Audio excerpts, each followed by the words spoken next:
All right, आज है 19 मई। UPSC mains question को डिस्कस कर लेते हैं। नोट बहुत सिंपल है कि ये क्वेश्चन क्यों दिया गया। जो पॉजिटिव क्रिटिसिज्म करने पर भी लोगों को जेल में डाल दिया जा रहा है। क्वेश्चन बेस्ड है सेडिशन लॉ पे, और सबसे बड़ा कई दशकों से बहुत बड़ा डिबेट करने वाला ये टॉपिक है कि कोई बोलता है कि इसका मिसयूज़ हो रहा है, कोई बोलता है कि सही है, सरकार बोलती है सही है, बट जो कॉमन सिटीजन है वो बोलते हैं नहीं, ये बहुत ज़्यादा एट्रोसिटीज़ वाला लॉ है। इसके लिए मैं ऑलरेडी नोट्स दे भी चुका हूँ। 18 मई को ये पूरा एडिटोरियल आया भी था। सेडिशन कब से शुरू हुआ, ईस्ट इंडिया ने कैसे इसको ये कानून लाया गया था, राइट।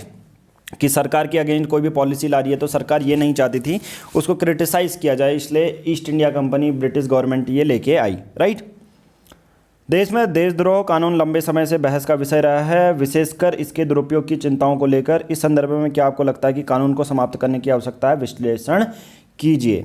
यहाँ पर यह है, आप किसी भी 250 शब्दों का वर्ड है तो इंट्रोडक्शन, बॉडी पार्ट और कंक्लूजन। इंट्रोडक्शन में आप हिस्ट्री से शुरू कर सकते हैं कि कब से आया, और रिसेंट में जो मिस्टर राजू को जेल में डाला वो आप दे सकते हैं। बॉडी पार्ट में इसके आप फेवर में आर्गूमेंट लिखोगे, एक क्रिटिसाइज़ करोगे कि क्या क्या क्योंकि नेगेटिव चीज़ हैं। सेडिशन के बेसिस पर अगर किसी को अरेस्ट कर लिया जाता है, फिर उसके डाटा ना रिकॉर्ड, ये कुछ नहीं रहता। फिर कंक्लूजन एक पॉजिटिव अप्रोच के साथ ख़त्म कर दोगे। बहुत सिंपल सा टॉपिक रहेगा। अगर डेली के बेसिस पर आप मेंस आंसर राइटिंग करोगे तो ये आपको हेल्प मिलेगी। सबसे पहले मैं ये आपको बताना चाहूँगा कि यही क्वेश्चन क्यों दिया। 18 मई का अगर एडिटोरियल आपने देखा है तो वहाँ पर डायरेक्टली बताया गया था कि एक के रघु रामकृष्णन राजू थे, एमपी आंध्र प्रदेश के, उनको सेक्शन 124 आईपीसी की धारा, ये पूरा एक्सप्लेन किया था हमने। अगर 18 मई का आपने हिंदू एनालिसिस देखा होगा तो उनको अरेस्ट कर लिया गया क्योंकि उन्होंने सीएम और अपने कैबिनेट के मंत्री के अगेंस्ट क्रिटिसाइज़ किया कि इनकी पॉलिसी अच्छी नहीं है, और इसी वजह से उनको, सोचो एक एमपी होकर, तो आप, मैं, जो भी वीडियो देख रहा है वो तो कॉमन सिटीजन है, तो हमारा क्या होगा सोच लो, ठीक है। बट एनालाइज करने से पहले आपको टेलीग्राम एप्लीकेशन डाउनलोड करनी है। सर्च बॉक्स में टाइप करना है पीआर पब्लिकेशन, तो आप इस फ्री ग्रुप से ज्वाइन हो जाएंगे। अगर आप सोशल मीडिया से कट भी हैं फिर भी टेलीग्राम एप्लीकेशन डाउनलोड कर लीजिए। अगर आप पीआर पब्लिकेशन चैनल देखेंगे तो यहाँ पर डेली के बेसिस पे कुछ ना कुछ हम आपको यूपीएससी जो भी इंपॉर्टेंट रहता है, मतलब बल्क में आपको कोई भी एक्सेस, ऐसा नहीं कि करंट अफेयर देते रहते हैं, ऐसा कोई चैनल नहीं है। यहाँ पर डेली के बेसिस पर आपको एक मेंस का क्वेश्चन दिया जाता है। डेली के बेसिस पर आंसर राइटिंग जो पेड ग्रुप के यूज़र करते हैं उनकी मॉडल आंसर यहाँ पर सेंड कर दी जाती है, और फ्री में मेंस आंसर राइटिंग आप यहाँ पर से प्रैक्टिस कर सकते हैं, राइट। बट अगर आप चाहते हैं पीआर पब्लिकेशन के साथ ही अपनी यूपीएससी की जर्नी को सक्सेस करना, तो ईयरली प्लान ज्वाइन कर सकते हैं। सिर्फ 499 रुपीज़ में है। 1 साल तक द हिंदू के नोट्स आंसर राइटिंग का जो ग्रुप है वो उसमें ऐड कर लिया जाएगा, जहाँ पर आप भी अपनी आंसर राइटिंग और आपका भी इवोल्यूशन होगा। Phone guidance, NCERT 6 to 12th notes सब मिलेंगे। डेडिकेटेड एस्पिरेंट है तो तीनों प्लान को एक साथ ले सकते हैं 999 रुपीज़ में। एनसीईआरटी आप रिवाइज़ कर रहे हैं तो 6 to 12th सभी चैप्टर वाइज आपको एमसीक्यू मिलेंगे। सीसेट प्रीलिम्स का second paper, videos plus PDF मिलेंगी। लेना बहुत सिंपल है, दिए गए नंबर पर गूगल पे, फ़ोन पे करना है। जो भी पेमेंट करेंगे उसकी स्क्रीनशॉट सेम नंबर पर व्हाट्सएप करनी है, और हम आपको अपने टेलीग्राम प्राइवेट ग्रुप से ऐड कर लेंगे। तो चलिए, यहाँ पर हम सिर्फ क्वेश्चन ही नहीं देते बल्कि एस्पिरेंट को ये भी बताते हैं कि कहाँ से आप सोर्स ले सकते हैं। सबसे पहला ये है क्वेश्चन, इसको डिस्कस कर लेते हैं। राजद्रोह कानून का मसौदा वर्ष, देखिए इन्होंने बैकग्राउंड से एक्सप्लेन किया है, जो मैं चाह रहा था या जो मैं बताना चाह रहा था, या कोई भी एक्सपीरियंस या टॉपर बच्चा इसी को अपने सेडिशन लॉ के साथ करंट में चल रहा था, उसकी पास्ट एक्सपीरियंस आप मैकाले के बेसिस पर बताएंगे, ठीक है। वर्तमान में आईपीसी की धारा 124A में है तथा गैर जमानती अपराध है, मतलब नॉन बेलेबल जिसे आप बोलते हो। आपने टू द पॉइंट बहुत अच्छा यहाँ पर बता दिया। कौन कौन से कॉन्स्टिट्यूशनल इसमें निर्णय ये लिए गए आपने इसमें बताया है। 1950 में रोमेश बनाम मद्रास राज्य, ठीक है, उनके बेसिस पे। 1962 में केदारनाथ सिंह बनाम बिहार, ठीक है। और ट्राई ये करना कि आप इसमें 2 से या 3 से ज़्यादा ना दें, ठीक है। ये भी ट्राई करना कि 250 शब्दों में 3 से ज़्यादा आप ये जो कॉन्स्टिट्यूशनल इसके होते हैं, क्योंकि आपको देखो 3 से ज़्यादा आपको ना याद रहेंगे, ना 3 से ज़्यादा दे पाओगे, या 2 से ज़्यादा भी याद नहीं रहेंगे। बट नोट्स बनाने के लिए अभी आंसर राइटिंग में ये सही है, बट जब आप रियल आंसर राइटिंग करेंगे, एक इम्प्रूवमेंट बता दूं, सिर्फ 2 से ज़्यादा आप याद कर भी नहीं पाओगे, ठीक है, ना लिख पाओगे ना याद कर पाओगे, ठीक है। देखो जैसा मैं बोल रहा था कि एक पक्ष में मतलब एक फेवर में कुछ पॉइंट दोगे, एक विपक्ष में पॉइंट दोगे, यही एक एक्चुअल में आंसर होता है। बहुत सारे बच्चे सोचते हैं इसका आंसर यार करूं कैसे, मैं इसको अटेम्प्ट कैसे करूं। बहुत सिंपल है, एक बार अगर आप शुरू कर दिया ना आपने आंसर राइटिंग करना तो अब बहुत ज़्यादा ईजी पड़ेगा। ठीक है, पक्ष में क्या है कि जैसे राष्ट्र विरोधी, अलगाववादी बहुत ज़्यादा आतंक फैलाते हैं तो उनके लिए तो सही है अरेस्ट करना। लोकतांत्रिक में जो डेमोक्रेसी में चुनी गई सरकार के विरुद्ध की गई हिंसक और अवैध प्रतिक्रियाओं के लिए सुरक्षा, मतलब सरकार को भी सुरक्षा इससे मिलती है। और नॉन बेलेबल ऑफेंस है तो लोग डिस्करेज होते हैं कोई भी ऐसा बड़ा इंसिडेंट करने से पहले, राइट। ये बहुत अच्छी चीज़ें हैं। बट विपक्ष में कौन से पॉइंट है, आर्टिकल 19 को टोटली ये वायलेट करता है। कि आर्टिकल 19 क्या है, right to freedom of speech. मतलब आप कुछ बोल रहे हो, जैसे मिस्टर राजू अभी एमपी हैं आंध्र प्रदेश के, उन्होंने क्रिटिसाइज़ किया था अपने सीएम को सिर्फ, मतलब उनको तो बोलने का अधिकार है ना, तो ये आर्टिकल 19 उनका वायलेट हो गया, राइट। नॉन बेलेबल ऑफेंस है, बहुत सारे लोगों को अरेस्ट कर लिया जाता है बट रीज़न नहीं बताया जाता है। एफआईआर फाइल की जाती है बट उनका कोई डाटा, क्रिमिनल का रिकॉर्ड या किसी भी कॉमन सिटीजन का रिकॉर्ड नहीं रखते। ये एक विपक्ष वाली बात है क्योंकि किसी को भी इनकाउंटर कर सकते हैं ना, फेक इनकाउंटर कर सकते हैं। तो यहाँ पर ये सब चीज़ें आपने लिखी हैं जो कि एक बहुत अच्छा आपका आंसर बना देती हैं। ठीक है, आगे की राह है कि इसमें लॉ होना चाहिए बट उसको एक अच्छे वे में किस तरह से इम्प्लीमेंट करना चाहिए ये। ठीक है, आपने रिकमेंडेशन भी दी है, ठीक है, कि जो दुरुपयोग हुआ है तो उसकी जांच होनी चाहिए, ऐसा केदारनाथ मैं सर्वोच्च सुप्रीम कोर्ट ने ये रिकमेंडेशन दी थी। अनुच्छेद 19 की सार्वजनिक व्यवस्था के विधायी संरक्षण इसमें करना है और कंक्लूजन दिया है। मेरे बेसिस पर ये एक परफेक्ट आंसर है।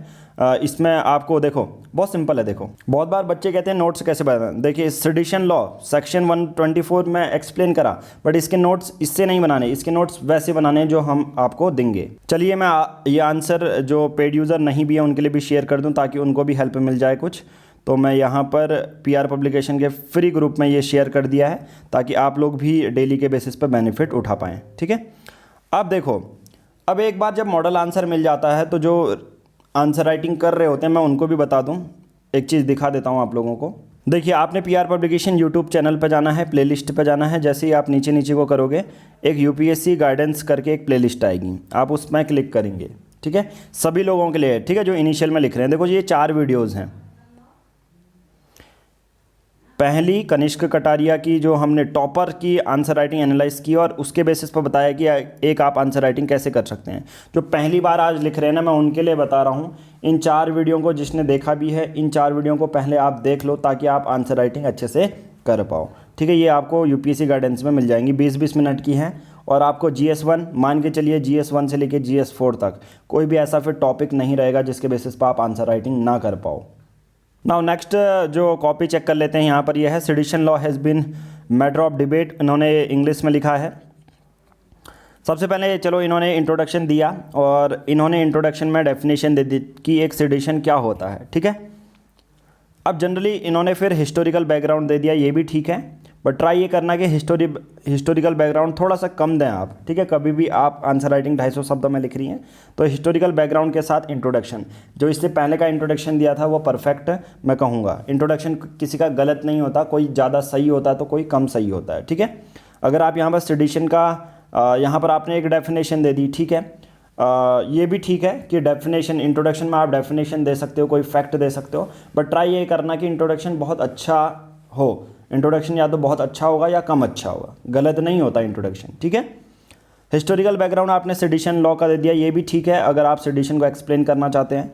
फिर आपने यहाँ पर देखिए पॉइंट दिए हैं, सेडिशन लॉ के कौन कौन से पॉइंट हैं, ये आपने पॉइंट क्लियर किए हैं। फिर argument against the sedition law, जो मैंने चीज़ें बोली है ना वही चीज़ आपको ये देखो, freedom of speech and expression यानी कि आर्टिकल 19, ट्राई ये करना कि अंडरलाइन कर दूं मैं इन चीज़ों को तो आपका आंसर और अच्छा दिखेगा यहाँ पर। ठीक है, फिर आपने वे फॉरवर्ड दिया है किस तरह से इसको अच्छी इंप्लीमेंट करना चाहिए, इस पर सुधार करके इनको इंप्लीमेंट करना चाहिए। देखिए अब नेक्स्ट जो आंसर एनालाइज करते हैं, यहाँ पर section 124 of Indian penal code defined sedition, इन्होंने चलो इंट्रोडक्शन में डेफिनेशन दे दी, बट यहाँ पर उसके बाद जो बॉडी पार्ट से कि क्यों हमें ये सेडिशन लॉ चाहिए होता है, डायरेक्टली आप फेवर में लिख सकते हैं, वही पॉइंट इन्होंने लिखे हैं। ठीक है, कि क्या क्या हेल्प करता है फेवर में, पॉइंट डायरेक्टली आप लिख सकते हैं। ठीक है, इन्होंने लिखा है वही चीज़। फिर ये लिखा है रीज़न टू ये देखिए रिप्लेस, आई थिंक यही लिखना होना चाहिए, ठीक है। रीज़न टू, ये ट्राई ये करना कि आपके जो वर्ड लिखे हैं वो रिपील, ठीक है, रिपील सेक्शन 124A, ठीक है। ट्राई ये करना कि अगर आप देखोगे कि क्यों ये रिपील करना चाहिए या नहीं, अगर आप देखोगे तो इतने बड़े जो हार्श शब्द होते हैं ना कि पूरी तरह हटा ही देना चाहिए। एज ए यूपीएससी एस्पिरेंट, अब आपको कोई भी अगर कानून इम्प्लीमेंट हो रहा है तो अपनी आंसर राइटिंग में ये ध्यान रखना कि आप कोई हार्श या जो एक्सट्रीम वर्ड्स होते हैं उनको अवॉइड करना। सिर्फ आप ये लिखना कि फेवर में ये पॉइंट है, फेवर में ये पॉइंट है, और इसके पॉजिटिवली क्रिटिसाइज वाले ये पॉइंट में है, ठीक है। आर्गूमेंट ये है और फेवर में ये पॉइंट है। इस तरह से आप अपनी हेडिंग बनाएं, ना कि रिपील करना क्यों क्यों रीज़न है, ये नहीं। ये तो फिर डिबेट हो गया या आप एडिटोरियल लिख रहे हो, वो नहीं। यूपीएससी आपसे ये पूछती है एज एन आईएएस एस्पिरेंट आप कैसे आंसर देंगे, राइट। अब ये पॉइंट जो हैं आपके, ट्राई ये करना कि जो आपने 3-3 लाइन के पॉइंट लिखे हैं उनको और ज़्यादा शॉर्ट करें, ठीक है। आपके लिए ये इंप्रूवमेंट का पॉइंट है। अब देखिए एक नई कॉपी है, सबसे पहले इन्होंने आई थिंक 2-3 दिन से ही, तो मैं इसलिए चेक कर रहा हूँ इसको। सबसे पहले ये जो डायरी में आप लिख रहे हैं उसको कैंसिल कीजिए, जो वाइट पेपर है लाइन खींच के डालिए, ठीक है। मैं तभी उनको चेक करूँगा, सभी के लिए है ये, ठीक है। आपने 2-3 दिन से या आप पहली बार ट्राई कर रहे हैं इसलिए मैं ये आपको चेक कर रहा हूँ। इंट्रोडक्शन, सबसे पहले आपको इंट्रोडक्शन लिखना नहीं है, आप सिर्फ इंट्रोडक्शन लिख रहे हैं। आपके बॉडी पार्ट क्या होना चाहिए, इंट्रो, बॉडी पार्ट और कंक्लूजन, 3 ऐसे दिखने चाहिए। आपकी ये अलग से नहीं होने चाहिए कि इंट्रोडक्शन क्या है, बैकग्राउंड क्या है, ये मतलब नहीं है। आप इन दोनों को ही एक साथ कॉम्बाइन करके इंट्रोडक्शन बनाइए अपना, ठीक है। आर्गूमेंट अगेंस्ट सेडिशन लॉ, ठीक है, ये बाकी ठीक है आपका कि वॉयलेट्स, और जो ये लिख रहे हो तो ये पूरी लाइन पे लिखो, क्योंकि एज ए आंसर राइटिंग सबसे पहले फॉर्मेट मैटर करता है, ना कि आपके पॉइंट्स मैटर करते हैं। हालांकि पॉइंट्स आपने बहुत अच्छे लिखे हैं, और पॉइंट्स आप लिख रहे हो तो 2, 3, 4, 5 ये मत डालो, डैश डैश करके लिखो, ठीक है। वो इसके पीछे रीज़न क्या है वो सब मैं बता चुका हूँ उन 4 वीडियोज़ में, ठीक है। फेवर में कौन से पॉइंट हैं, और ट्राई ये करना आपके लिए एक और चीज़, आपने पॉइंट सही लिखे हैं बट जो टॉपिक है उसमें इंसाइटमेंट टू वायलेंस, ये चीज़ अंडरलाइन करो, जो मेजर चीज़ें हैं, ठीक है। और ये सब चीज़ें अंडरलाइन करके और डैश करके लिखना है, ठीक है। ये चीज़ें लिखनी है आपको, बाकी आपका आंसर सही है। चलिए इनकी कॉपी भी चेक कर लेते हैं। आपने बहुत अच्छा, अगर मैं बोलूँ ये फॉर्मेट है, हालांकि ये 3-4 दिन से ही अपना आंसर लिख रहे हैं, पर प्रॉपर फॉर्मेट इसे कहेंगे। पर मैं ये कहूँगा कि आपने ये सेडिशन यहाँ से क्यों स्टार्ट किया, ये क्यों स्पेस छोड़ा है आपने। आप एज ए जब डिस्ट्रिक्ट कलेक्टर बन जाओगे तब जब ऑफिशियल लेटर लिखोगे ना, ये स्पेस देने या जो अच्छा लगे ऐसा नहीं, सेडिशन यहाँ से शुरू करो, ठीक है। और पहले इंट्रोडक्शन में कहीं पर जो चीज़ें हैं उसको अंडरलाइन भी करो। फिर आपने प्रॉपर स्पेस छोड़ा, अच्छी बात है। आपने हिस्टोरिकल बैकग्राउंड बताया है, ठीक है। ज़्यादा हिस्टोरिकल बैकग्राउंड इसमें नहीं भी बताते तो चलता, ठीक है। फेवर में कौन से पॉइंट है, डैश डैश करके लिखा है। आर्गूमेंट वाले कौन से पॉइंट लिखे हैं, ठीक है। फिर आपने यहाँ पर देखो, आप अगर आपका ये लास्ट वाला वर्डिक्ट है, ठीक है, इसमें वर्डिक्ट करने की अगर कोई ज़रूरत नहीं थी वैसे, ये आप जो इंट्रोडक्शन के बाद ही 2 पॉइंट लिखते तो चलता। लास्ट में जब फेवर डिसफेवर वाले क्वेश्चन आते हैं फिर उसके बाद वे फॉरवर्ड आता है, ठीक है। मतलब सॉल्यूशन क्या सुझाओगे आप, सॉल्यूशन लिखोगे फिर कंक्लूजन। बट अगर आप लास्ट का अगर देखोगे, आपका यहाँ पर पैराग्राफ लग रहे हैं कि ये अलग पैराग्राफ है, ये अलग, ठीक है। ट्राई ये करना कि जो ये पॉइंट हैं इसमें वे फॉरवर्ड लिख के 3 या 4 लाइन का, एक लाइन का, और ट्राई ये करना इतने बड़े बड़े स्टेटमेंट को छोटा करें, ठीक है। फिर कंक्लूजन सही है। चलिए आज की इस वीडियो में इतना ही, बाकी सभी लोग लिखते रहें। और मॉडल आंसर मैं बता चुका हूँ कौन सी चीज़ें अवॉइड करनी है। सबसे पहले जो पहले एस्पिरेंट लिख रहे हैं वो 4 वीडियोज़ को ज़रूर देखें, ठीक है।